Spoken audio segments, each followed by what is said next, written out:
wa kulli mujahidin lillah bi ahlil badri ya Allah. Kalau nanti akan terjadi hari Jumat pertengahan Ramadan, maka nanti akan begini-begini terjadi. Setelah dihitung-hitung, ternyata pertengahan Ramadan yang ada Jumatnya itu nanti di Ramadan 1441. Muharram, Safar, Rabiul Awal, sekarang Rabiul Akhir, Jumadil Awal, Jumadil, Rajab, Sya'ban, Ramadan. Apakah itu akan terjadi seperti yang ada di hadis itu? Wallahu a'lam bishawab. Mana kita tahu, dia belum terjadi. Tapi kita bersiap-siap perlu. Andai terjadi, kita sudah siap. Andai tak terjadi, berarti hadisnya tak sahih, bukan nabinya bohong. Jadi kami siap-siap lah nih Pak Ustaz. Saya siap lah. Rabiul Awal sekarang, tahun kali 24, 25. Rabiul Akhir, Jumadil Awal, Jumadil Akhir, Rajab, Sya'ban, 5 bulan lagi. Siap-siapkanlah. Bahwa terjadi, kita sudah siap. Bahwa tak terjadi, berarti hadisnya palsu. Bukan berarti Nabi Muhammad pembohong. Karena kan tak ada bukti real nyata, ada rekaman rupanya Nabi ngomong qala Rasulullah SAW. Oleh sebab itu, jangan nanti ketika tak terjadi, ini hadis ini bohong aja ini. Bukan Nabi berbohong, hadis itu tak sahih. Nah, ini tentang masalah kalau nanti terjadi model prediksi-prediksi yang begitu. Kalau ibu bapak ibu baca nanti atau dengar ceramah yang modelnya prediksi, perkiraan, disampaikan oleh orang nanti akan begini, akan begini. Nah, kalau sumbernya benar, siap-siap, apa salahnya siap-siap? Tapi andai tidak terjadi pun, kita sudah siap. Jelas? Wallahu a'lam. Kemudian amal doa anak soleh. Apakah itu masih anak yang kandung? Atau doa anak yang yatim yang Ibu kalau mendoakan saya, sampai tak doa ibu ke saya? Sampai, kita tak ada hubungan. Bapak kalau mendoakan saya sampai apa tidak? Sampai, tak ada hubungan. Makna anak soleh itu bukan membatasi hanya doa dia yang sampai. Makna doa anak soleh itu artinya amal Abdul Somad ada 3 yang tetap mengalir. Ceramah Abdul Somad ini amal dia apa tidak ini? Amal. Kalau Abdul Somad ngasih semen, ngasih batu bata, itu amalnya apa tidak? Amal. Anak Abdul Somad itu anaknya itu amalnya apa tidak? Kalau anak itu bukan amal saya tengok aja bini saya, mungkin lahir anak saya itu. Nah, begitu kasarnya, mohon maaf, beri maaf. Jadi makna anak tadi jangan diragukan. Ustaz, kami ini tak punya anak, cuma anak angkat. Mengalir. Anak tiri, mengalir. Anak orang, mengalir. Mengalir. Jangan takut tentang masalah. Yang tak punya anak, jangan takut. Anak asuh, anak yatim. Makna hadis itu mengatakan anak soleh artinya amal kita nih putus, tapi ada 3 amal kita. Sedekah itu amal kita, anak itu pun amal kita, dan ilmu yang kita ajarkan itu pun amal kita. Bisa dipahami? Insyaallah. Wallahu a'lam.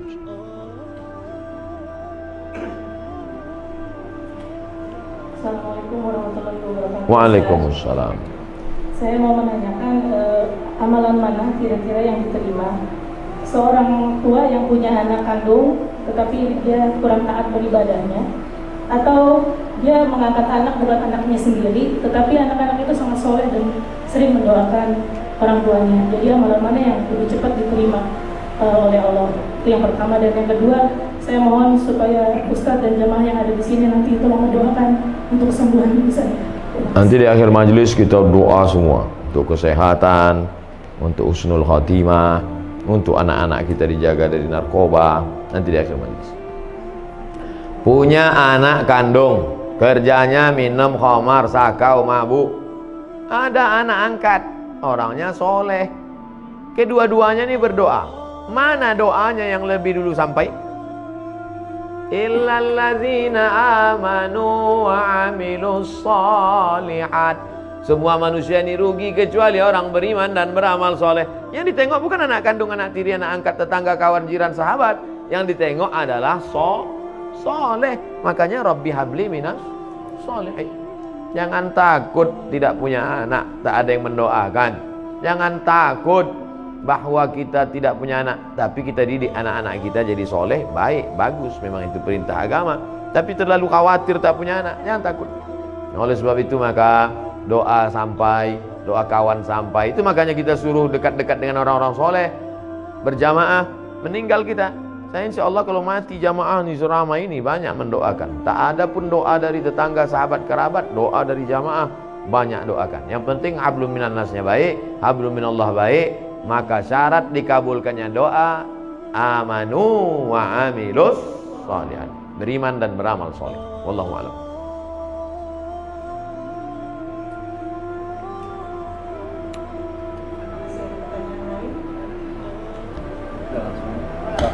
Assalamualaikum Pak Ustaz. Waalaikumsalam. Kalau misalnya kita kan nabung di bank konvensional, itu kan ada bunga, berbunga. Nah bunganya itu kan boleh nggak gitu diamalkan ke mana gitu? Itu hukumnya gimana tuh Pak Ustaz? Juga yang menerimanya bagaimana gitu? Bapak Ibu yang ada tabungan di bank konvensional, besok waalaikumsalam warahmatullahi wabarakatuh. Bapak Ibu yang ada tabungan di bank konvensional, kalau betul Bapak Ibu mendengar pengajian saya ini, besok pagi alihkan ke bank syariah. Siap? Saya ulang sekali lagi. Bapak Ibu yang di bank konvensional, besok pagi alihkan ke bank syariah. Siap? Banyak Anda dalam hati. Siap. Saya gaji ditransfer ke BRI Syariah. Walaupun BRI Syariah menolak saya ceramah, tak apa-apa. Tetap di mana saya, tabunglah ke BRI Syariah. Saya di BRI Syariah. Anda tabunglah ke BRI Syariah. Walaupun BRI Syariah menolak saya ceramah, tak apa-apa. Saya tahu kalian takut ngundang kan? Tak apa-apa. BNI Syariah, Ustaz Somad, kami buatkan Ustaz kartu, menabunglah ke BNI Syariah. Walaupun BNI Syariah tak berani juga ngundang, tak apa-apa. BSM, Bank Syariah Mandiri, kasih saya kartu, pakai kartu. Datang dia ke kampus tempat saya, nih kami buatkan Ustaz kartu Bank Syariah Mandiri. 3, BRI Syariah, Bank Syariah Mandiri, BNI Syariah. Bang Muamalat belum datang lagi. Alihkan ke bank syariah, karena kalau bukan kita yang menghidupkan perekonomian syariah ini, siapa lagi? Di Malaysia saya diundang ke bank rakyat.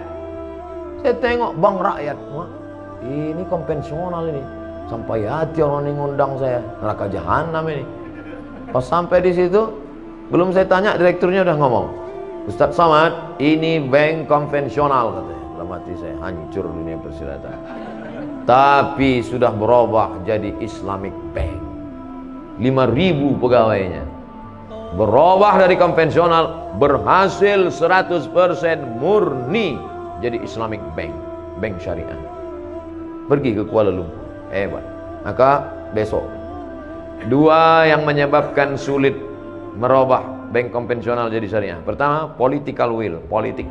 Yang kedua, iklan ke masyarakat kurang. Saya di mana-mana terus saya sampaikan. Oke, sekarang kita cerita tentang Bapak punya tabungan di masa lalu dan sekarang bunganya ada. Mau dikemanakan bunganya ini? Bolehkah bunga yang punya Bapak 100 juta ini, kita taruhlah 100 juta ini sekarang ada bunganya, bukan tabungannya, bunganya. Kemana bunga ini? Kata Syekh Yusuf Al-Qardawi, nama kitabnya Fatawa Mu'asirah, sudah dicetak oleh Gema Insani Press Jakarta. Judulnya Fatwa-Fatwa Kontemporer Yusuf Qardawi. Diserahkan ke lembaga yang dinikmati orang banyak, masalih ammah. Masjid, panti jompo, panti yatim, sekolah Islamic boarding school, serahkan. Bapak yang ada tabungan-tabung di konvensional, duit hasilnya itu riba, jangan kasih ke anak, jangan kasih makan ke rumah, serahkan ke lembaga yang dinikmati orang banyak. Ini jangan Ustaz Somad ini ceramah gini, nanti ujung-ujungnya kemana Pak Ustaz? Ke saya. Saya sampai sekarang tak pernah kepentingan pribadi saya serahkan ke lembaga-lembaga yang banyak dinikmati orang banyak. Wallahu a'lam.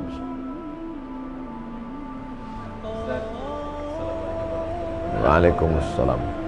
Masalah bank syariah yang saya tahu di Indonesia, bank syariah itu patokannya masih Bank Indonesia, masih konvensional.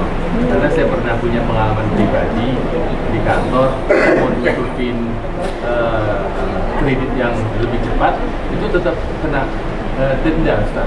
Nah ini jadi seperti apa ya, Ustaz? Seluruh bank di Indonesia menginduk kepada BI. Tidak ada yang di luar BI. Tidak sama macam di Saudi Arabia atau Islamic Dubai Islamic Bank, atau di Mesir Faisal Islamic Bank, cabang dari Faisal Islamic Bank Saudi Arabia sendiri. Semuanya tetap menginduk ke BI. Yang menetapkan suku bunga BI. Makanya selalu saya katakan ini proses menuju pure syariah. Dan siapa yang menolong menuju prosesnya ini? Kita. Sekarang pertumbuhan Islamic Bank syariah di Indonesia baru 7%. Yang 93 konvensional. Padahal umat muslim terbesar di dunia Indonesia. Menunjukkan kita Islam ritual oke, Islam haji umroh mantap. Tapi kalau sudah menyebut ekonomi, maka kita support menuju syariah. Bahwa Abdul Somad mati nanti belum juga terwujud. Paling tidak kita pernah berkontribusi menuju. Jadi kalau bapak menabung bank syariah, bapak barulah dia kuat. Setelah kuat, barulah dia bisa independen, murni sendiri. Makanya pemerintah mengeluarkan aturan, bank konvensional boleh membuka divisi syariah selama 16 tahun. Setelah 16 tahun kalau dia berhasil, maka dia berdiri sendiri. Nanti akan memecah diri, memisahkan diri dia berdiri sendiri. Tapi tetap menginduk. Nanti tetap sampai pada puncaknya. Sekarang beberapa bank daerah Nusa Tenggara Barat, BPD-nya, Bank Pembangunan Daerah, sudah jadi bank syariah. Aceh jadi bank Aceh. Riau insya Allah tak lama lagi. Sumatera Barat Bank Nagari itu akan jadi bank syariah.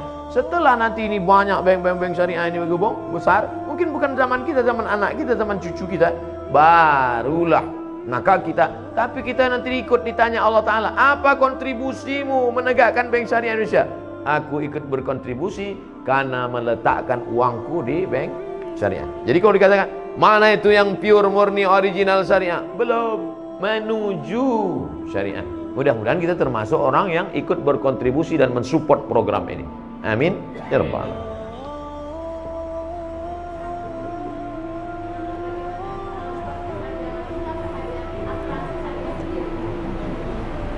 Hukum asuransi ada dua. Yang pertama mengatakan asuransi itu haram. Kenapa asuransi itu haram? Karena di dalamnya ada gharar, gambling, judi. 10 juta, 10 juta, 10 juta, 10 juta, 10 juta, 10 juta. Batuk dapat 100. Tak pernah, flu pun tak pernah. Tak dapat, bertahun-tahun tak dapat. 10 juta, 10 juta, 10 juta, 10 juta kumpul. Nabrak tiang listrik. Langsung dapat. Ini tak pernah, akhirnya marah dia karena udah bertahun-tahun tidak, tabrakannya dapat. Maka karena ada unsur gambling, gharar, judi di dalamnya, haram. Kata fatwa yang pertama. Datang fatwa yang kedua, mengatakan boleh. Kenapa boleh? Karena di dalamnya ada unsur ta'awun, wa ta'awanu 'alal birri wat taqwa, wa la ta'awanu 'alal ismi wal 'udwan. Jadi fatwa ulama tentang asuransi ini dua. Yang satu mengatakan haram, yang satu mengatakan boleh. Saya sampaikan dua-duanya dalam satu majelis. Kapan muncul masalah? Ketika dalam satu majelis saya sampaikan satu. Nah itulah yang ada video Pak Profesor Dr. Ma'ruf Amin mengharamkan BPJS, tiba-tiba membolehkan. Dua-dua itu fatwa ulama. Cuman bedanya waktu belum jadi wapres disampaikannya satu.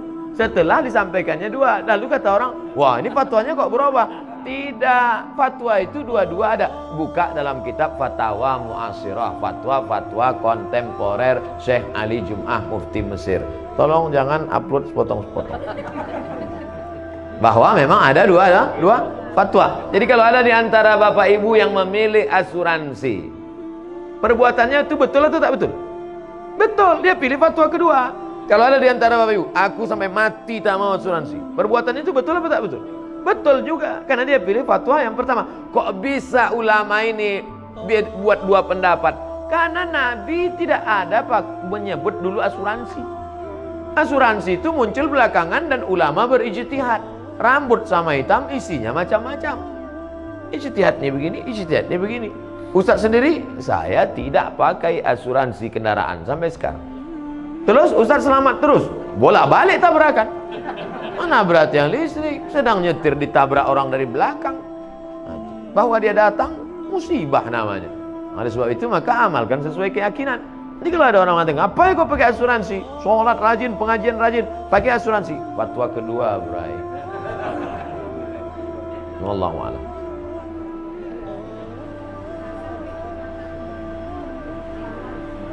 Ya Bu. Sampai sekarang tidak ada keluar dari Majelis Ulama Indonesia yang mengatakan bahwa materi benda yang disuntikkan itu halal. Tak ada.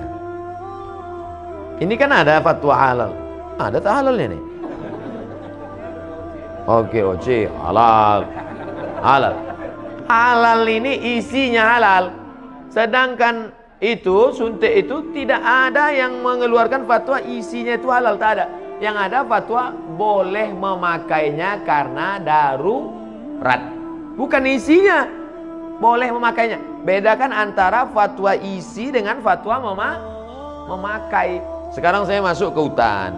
Sampai di hutan tak ada makanan, yang ada cuma babi. Lalu saya telepon, Assalamualaikum Ustaz. Waalaikumsalam. Ini ada babi nih Ustaz. Boleh tak saya makan? Kata Ustaz itu, ada kau makanan yang lain? Tak ada. Jadi pilihannya cuma dua aja Ustaz, mati sama babi. Makanlah babi itu. Apakah babi itu halal? Tidak. Sampai mati babi tak halal. Tapi memakan babi saat itu boleh karena darurat. Karena kalau tak dimakan mati sampai dapat pisang. Kalau udah dapat pisangnya kau makan babi lagi. Assalamualaikum Ustaz. Enak rupanya babi ini Ustaz. Jangan. Dari cerita ilustrasi tadi, paham Bapak Ibu kan? Nah, itu enaknya kita ceramah sama orang cerdas nih. Fatwa tentang materinya halal itu tak ada, tapi memakainya karena nanti akan ada penyakit ini, akan ada ini, akan timbul ini, akan ini datang ini, akan mati, akan cacat. Maka kata ulama, daripada nanti anakmu sakit, aku pakai aja lah tak apa-apa. Sementara nanti dapat mungkin akan maju teknologi ini, nanti ada umat Islam yang bisa membuat materi yang halal. Jelas? Wallahu a'lam. Amin. Salatullah, salamullah ala taha rasulillah.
Oh